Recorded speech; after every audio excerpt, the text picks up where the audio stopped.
이번 시간에는 재취업에 대한 자신감을 고취하는 시간을 한번 가져보도록 하겠습니다. 예, 그래서 우선 진로의 근본이 무엇인가, 즉 커리어, 우리가 하고자 하는 커리어의 근본이 무엇인가를 한번 생각해보는 시간을 갖도록 하겠습니다. 예, 이 두 문장이 있는데요. 이 두 문장에 대해서 한번 우리가 생각해 보려고 합니다. 문제를 한번 내보겠습니다. 다음 두 문장에 네 사람이 나옵니다. 다음 네 사람 중 다른 사람 한 사람을 고르시오. 이렇게 문제가 나왔다고 생각해 보자고요. 그러면 1번 사람, 2번 사람, 3번 사람, 4번 사람 중에 다른 사람은 우리 선생님들은 몇 번이라고 생각하시나요? 네, 다양한 답이 나올 수 있겠죠. 네. 힌트 하나 드려볼까요? 이 사람 앞에 참자를 넣어보면 답을 찾기가 좀 쉽습니다. 네. 참 사람다워야 참 사람이지. 동격이죠. 그럼 둘은 답이 아니네요. 자, 위아래와 다른 게 뭔지를 한번 찾아보도록 하겠습니다. 예. 참 사람이냐? 이거 말이 되죠? 동격입니다. 즉 생긴 게 모양이 사람이면 다 참 사람이냐? 참 사람다워야 참 사람이지. 예, 1번이 다른 문제죠. 즉 우리가 그 구인처, 즉 사람을 뽑는 데에서는 어떤 사람을 뽑을까요? 그 자리에 적합한 사람, 즉 다운 사람, 이런 사람을 뽑습니다. 예. 그러면 우리가 불려지는 호칭들이 있겠죠. 직업이 있겠죠. 엔지니어면 엔지니어이면 엔지니어, 엔지니어이면 다 엔지니어이냐?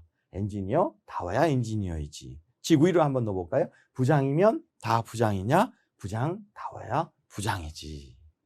이 생각을 한번 해보셨으면 좋겠습니다. 즉 어떤 사람이 뽑힌다고요? 다운 사람이 뽑힙니다. 그래서 다운 사람을 뽑기 위해서도, 그 다음을 찾기 위해서도 현장에서 나는 어떤 형태의 어떤 방식으로 무슨 일을 하는지에 대한 직무 분석이 굉장히 중요합니다. 거기에 매칭을 통해서, 즉 연결을 하려면 그 다워야가 무엇인지를 고민할 수 있도록 해야 되기 때문에 무엇 다음이 어떤 것인지를 고민하고 컨설턴트들과 함께 찾아가는 길이 재취업의 길이다, 이렇게 말씀드리겠습니다. 자, 그럼 어떤 사람들을 뽑을까요? 어떤 사람들? 최고의 인재를 뽑을까요? 그렇지 않습니다. 딱 맞는 사람을 뽑습니다. 입사 지원이 프로포즈다라고 생각하면 돼요. 무슨 얘기냐? 채용 과정이란 프로포즈랑 똑같은데, 즉 맞는 사람과 결혼을 하지 최고의 남자랑 결혼하려고 하는 건 아니지 않습니까? 그렇죠? 그래서 그럼 적합한 사람, 딱 맞는 사람은 뭐냐? 바로 기업들이 생각하는 건 일 잘하는 사람이에요. 무슨 일 잘하는 사람일까요? 뭐든지 다 잘하는 사람? 아닙니다.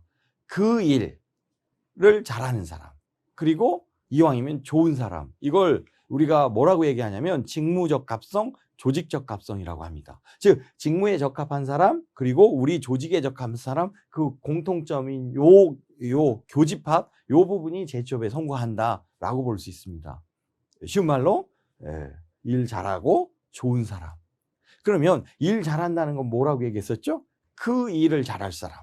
즉 그 일이 무엇인지 다시 한번 강조합니다.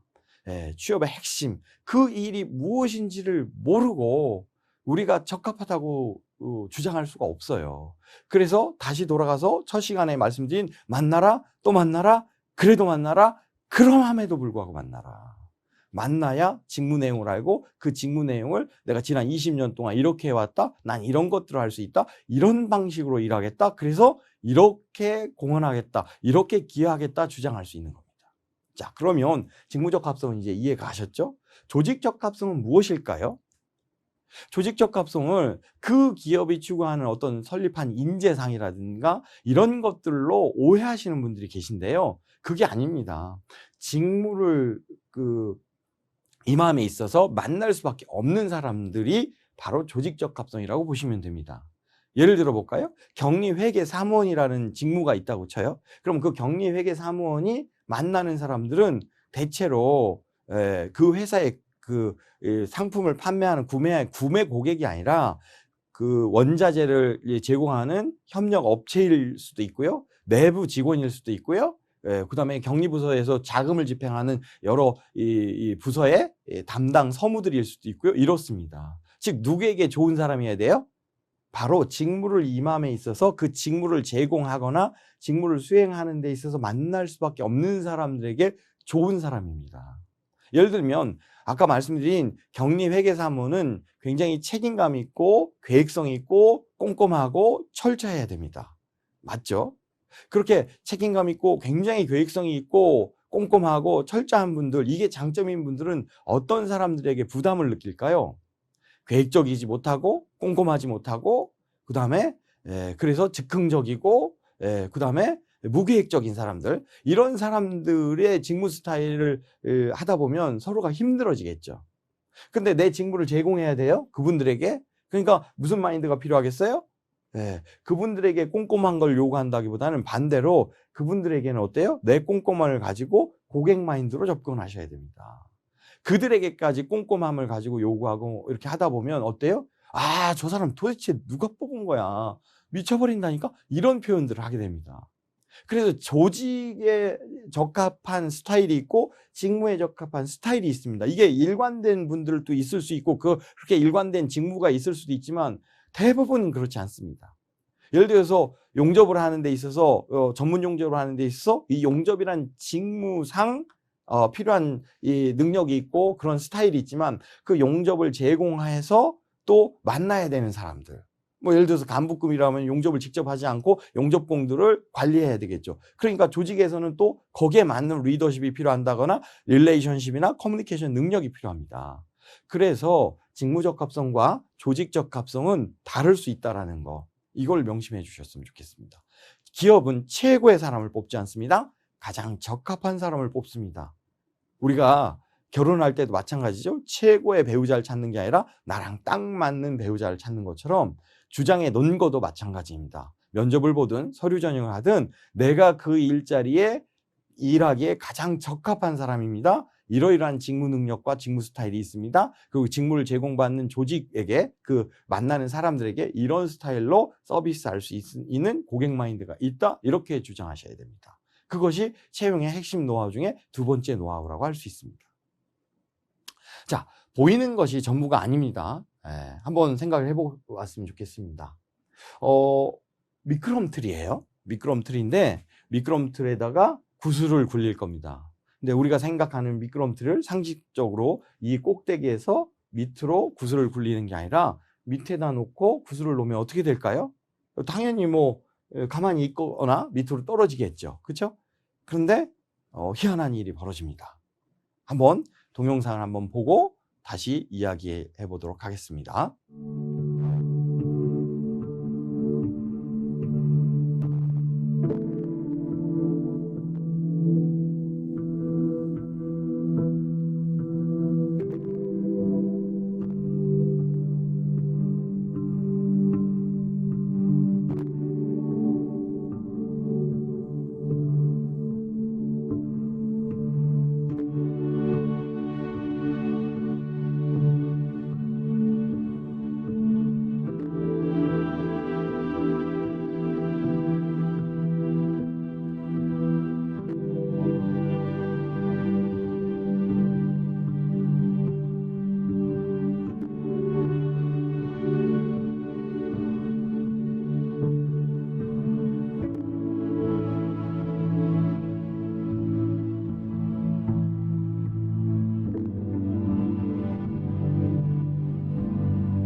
잘 보셨나요?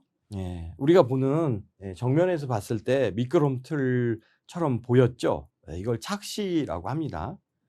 우리가 보는 건 미끄럼틀이었는데 사실상 각도를 바꿔서 다른 방향에서 바라보니까 미끄럼틀이 아니었죠. 즉 재취업에서 우리가 자신감을 갖고 또 새롭게 도전하기 위해서는 우리가 지금까지 쌓아온 그 한 방향 오랫동안 바라보던 관점을 내려놓고 다른 관점에서 바라볼 수 있어야 됩니다. 이걸 다른 말로 역지사지라고 말할 수 있습니다. 즉 우리는 직장을 구하고 있고 직업을 새롭게 찾고 있습니다. 이 입장에서 바라보는 것이 아니라 프로포즈에 성공하려면 프로포즈를 받는 사람이 마음에 어떻게 하면 들지 우리 생각하듯이 구인자, 즉 기업의 인사 담당자 또는 경영자의 입장에서 바라볼 땐 전혀 다른 차원에서 해답이 나올 수 있습니다. 우리가 그것을 생각해 봐야 됩니다. 그래서 우리가 구직자 입장에서 보이는 것과 구인자 입장에서 보이는 것은 다를 수 있습니다. 보이는 것이 전부가 아닙니다. 우리가 구직에서 성공하려면 구직자 입장을 잠시 내려놓고 구인자 입장에서 바라볼 수도 있어야 된다는 말씀을 강조해 드리겠습니다. 자, 우리 그림 앞에 보이시죠? 네. 혹시 어떤 성별로 보이시나요? 네. 여성이 보이시나요? 남성이 보이시나요? 네. 어떤 게 먼저 보이셨나요? 상관없습니다. 네. 여성이 보이든 남성이 보이든. 이게 잘 안 보이는 분들을 위해서 잠깐 설명하고 가겠습니다. 여성은 앉아서 이 얼굴을 돌린 모습이죠. 뒷머리가 보이죠. 여성의 머리가. 네. 그러면 좀 이해가 되시나요? 남성은 이 턱이 넓은 그런 남성의 이렇게 가르마를 탄 이런 분입니다. 약간 코가 매부리 코인 사람의 얼굴입니다. 이제 설명을 잘 들으시니까 보이시나요? 자, 그럼 한번 여쭤보겠습니다. 여기에 있는 이 부분이 어떤 부분이라고 할 수 있죠? 네. 누구는 코라고 얘기할 수 있고요. 누구는 팔꿈치라고 얘기할 수 있죠. 예. 그것은 우리가 여성으로 보기 위해서는 팔꿈치로 볼 것이고 남성으로 보기 위해서는 코로 볼 것입니다. 자, 누구의 선택인가요? 우리의 선택입니다. 누구의 선택이요? 자신의 선택입니다. 지금 처해 있는 상황이 긍정적인 면을 보려고 한다면 긍정적인 게 보일 것이고 부정적인 걸 보려고 하면 한없이 부정적인 게 보이게 돼 있습니다.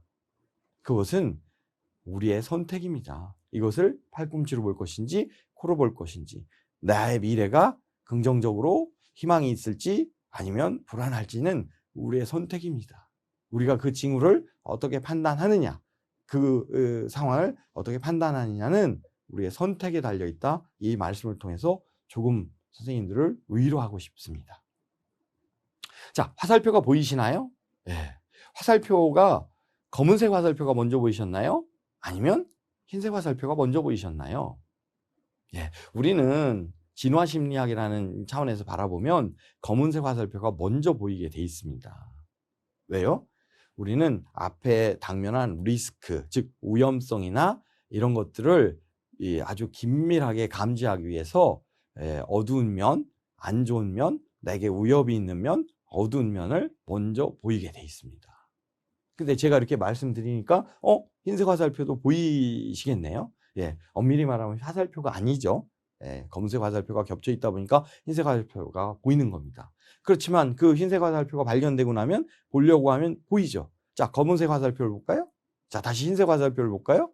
네, 마음먹기에 따라서 흰색을 볼 수도 있고 검은색을 볼 수도 있죠. 우리의 마음입니다. 놓여진 환경이 중요한 것이 아니라 우리의 선택이 중요합니다. 또 하나, 오랜 동안 우리가 여러 일들을 경험하다 보니까 촉이라는 게 생깁니다. 민감성이 생겨요. 그래서 어때요? 우리의 장점이 오히려 다른 사람들에게 도움이 될 수도 있지만 안 좋을 수도 있다라는 말씀을 드려보겠습니다. 무슨 얘기냐면 아까 말씀드린 격리회계사무원 오랫동안 그 일을 하다 보니까 어때요? 계획적이죠. 그리고 꼼꼼하죠. 그런데 계획적이고 꼼꼼한 게 장점인 사람들은 어떤 사람들이 불편할까요? 네, 맞습니다.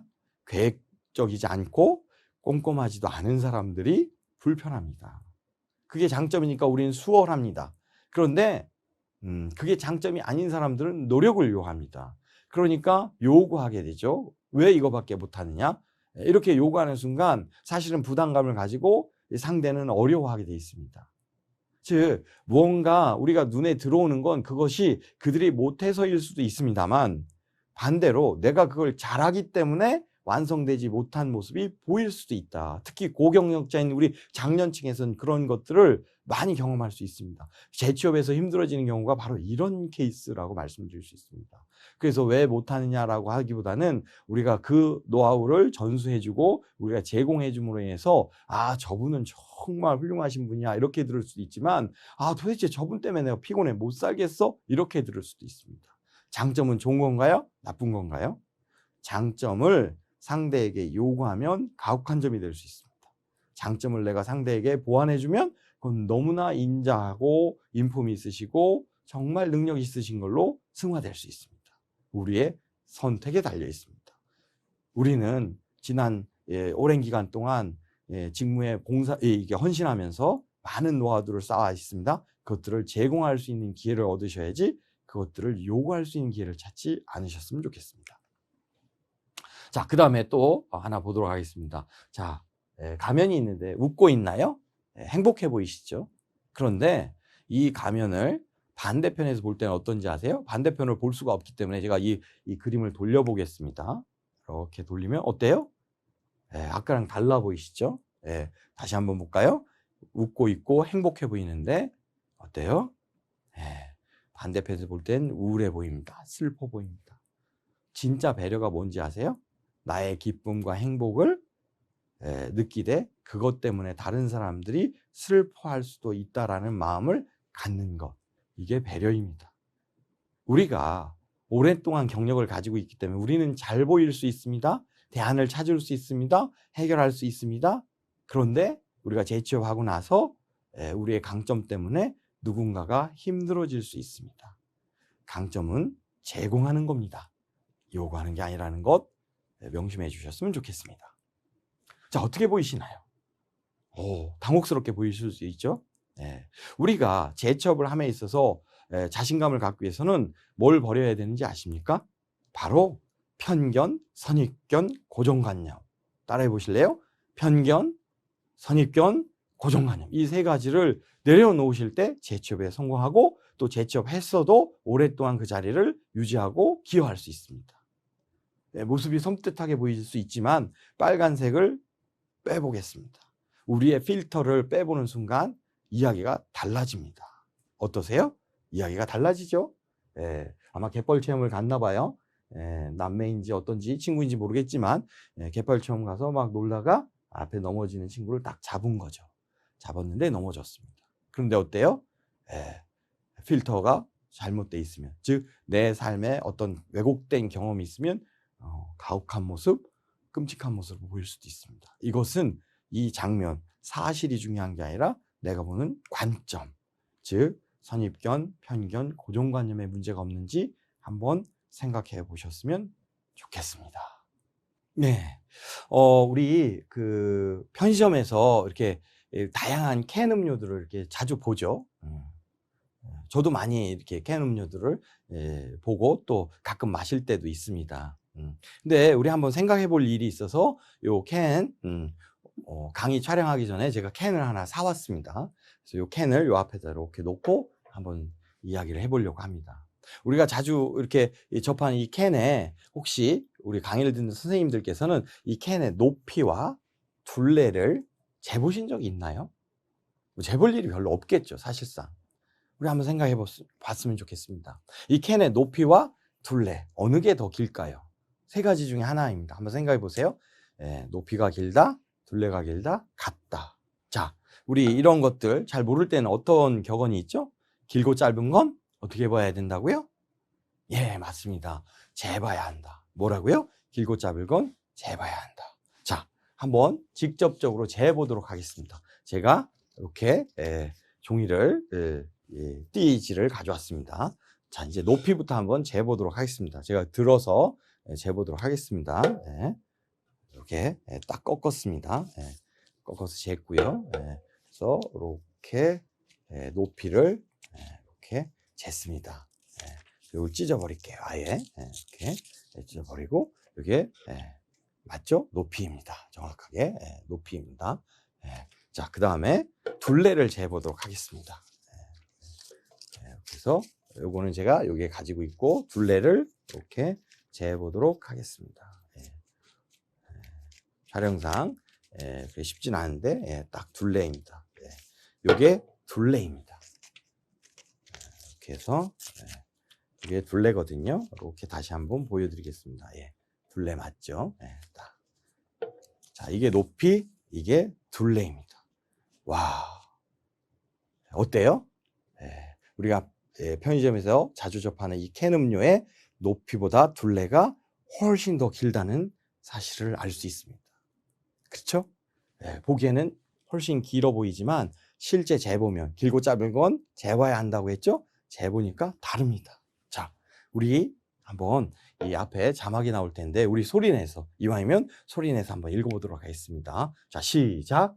해보기까지는 모르는 일이다. 자, 다시 한번 해볼까요? 해보기까지는 모르는 일이다. 내 인생 아직 해보기까지는 모르는 일이다. 선생님들, 이 강의를 듣는 모든 선생님들 아직 남은 인생 살아보기까지 모르는 일입니다. 절대로 어려움 있을지라도 실패감이나 패배감에 젖어 있기보다는 한번 도전해 보셨으면 좋겠습니다. 내 인생 살아보기까지는 모르는 일이기 때문에 다시 한번 도전해 보았으면 좋겠습니다. 자, 그러면 우리 이걸 내려놓고 또 한번 기회를 드리겠습니다. 이건 뭐 다시 제가 이렇게 사왔습니다. 이게 뭐예요? 삼다수, 생수죠. 이 생수. 이거는 뭐 어렵지 않겠죠. 생수. 높이와 똑같이 둘레. 어느 게 더 길까요? 이건 쉽습니다, 사실. 자, 1번 높이가 길다, 둘레가 길다, 같다. 자, 생각해 보셨나요? 자, 길고 짧은 건 어떻게 본다고요? 예, 재봐야 합니다. 이거 마지막으로 재보도록 하겠습니다. 또, 자, 이거는 뭐 찍고 할 필요가 없겠죠? 이렇게 쟀습니다. 이렇게 대충 재서 정확하게 나올지 모르겠는데, 자, 그 다음에 요거 둘레도 이렇게 하도록 하겠습니다. 이렇게 했습니다. 접었고요. 자, 재볼까요? 어떠신가요? 사실 똑같습니다. 놀랍죠? 전 이걸 보고 굉장히 놀랐습니다. 삼다수의 둘레와 높이는 같다. 정말 같습니다. 혹시 의구심이 들면 강의를 끝나고 직접 삼다수 뭐 주변 편의점에서 다 살 수 있으니까 한번 생각해 보셨으면 좋겠습니다. 자, 우리 다시 한번 각오하는 심정으로 한번 소리내서 읽어보도록 하겠습니다. 자, 시작. 해보기까지는 모르는 일이다. 내 인생 길고 짧은 거 재봐야 한다. 자, 시작. 해보기까지는 모르는 일이다. 고맙습니다.